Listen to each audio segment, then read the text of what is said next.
Sprong, how have you just navigated this stretch, just kind of in and out of the lineup at times, but still contributing to the team as down the final line here with the playoff push so tight? Yeah, for sure. It's it's never ideal to sit out, but stuff happens, and I'm back in tonight, and it's going to be a good opportunity. We play a good team, and there's a team that's a contender. So if we want to make the playoffs, we're going to have to beat teams like this, even if we're in it. So it's going to be a good opportunity for us, and we're back at home, and we've played at home well all year. New York, what have they done well this year when you guys have looked at and scouted them? What kind of challenges they present to the group? Well, I think they don't have many losses. They're one of the best teams in the league, and they have three really good lines, and they have a really good decor, and their goalies have been playing great. So they're just a good team up and down the lineup, and we're gonna have to bring our A game. Newsy shuffled the lines on the power play yesterday during practice. When the power play is clicking, what are the characteristics when it's going well? What does that look like to you guys? Yeah, we move the puck quick. We're getting shots. We're making plays. I think we're just in sync, and sometimes you keep the same units and they kind of get standstill, so you change it up and then you get some new life or some new momentum. But I think our power play has been good all year. We've had our stretches where it's been okay, but when the opportunity comes, our power play has been there for us all year.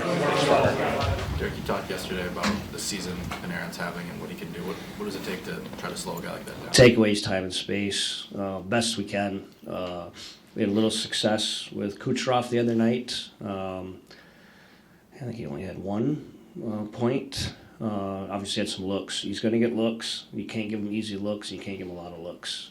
Limit the power play time. We had some success against Tampa, but we put them on the power play twice in the first. We give touches like that to Panarin in their top 6. Could be a long night. I was curious about the risk factor that goes into defending 5-on-6 and shooting at the empty net from your own end. It seems like teams are more willing to do that than they once were. Do you feel like you've seen that play? Yeah, I mean I've had actually the analytics team help me on this, and what's the best odds and percentages. We kind of have an unwritten rule. Anytime you have some time and space, you want to be smart with the puck. 2 goal leads and more. If you get a good look, maybe go for it. And that 1 goal lead, I think it's a recipe for disaster. Give them a free face-off. So it's I think it's circumstantial, but we do talk about it. It's a good question because it's something that you can see throughout the league. Some guys are head down hammering it, then ozone face-off. Some teams are really disciplined about it, where it's got to be in the neutral zone. You want to avoid that face-off. So good find, because that's something that I think is being talked throughout the league. Are there other priorities that you have as far as what makes defending 5-on-6 different? Owning the middle, doing the best you can.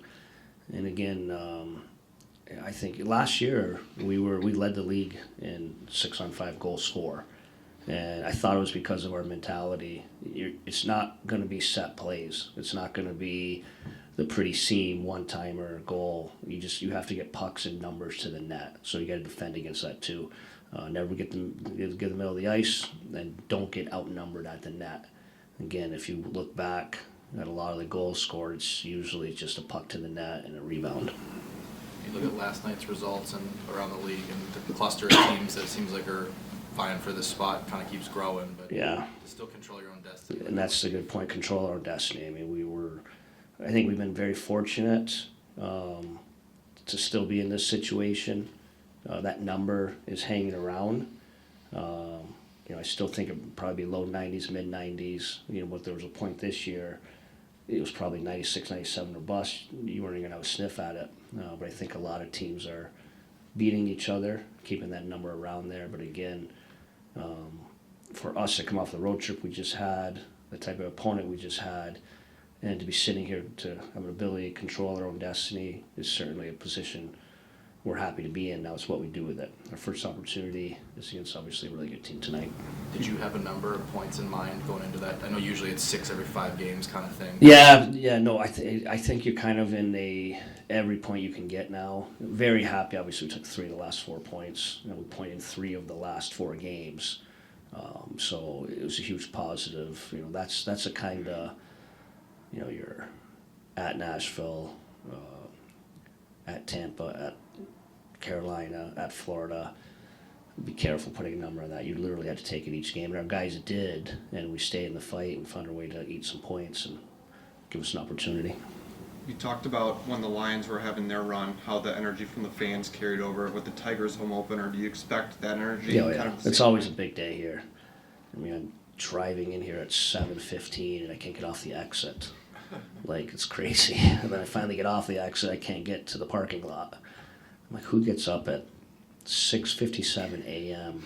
to start chugging beers? It's a pretty impressive fan base. So yeah, I think that's, of course, it's a great hockey city. It's a great sports city. They want winners. I think the excitement of obviously what the Lions did. Obviously, we've improved our play in position, something to cheer about. And obviously, Tigers off to a great start. So of course, yeah, there's some energy to it. You guys sneak over to the game? No, will not. Just kind of still have my routine. Probably try to avoid that chaos I just described that started at 6:51 a.m. Thank you. Thanks, guys.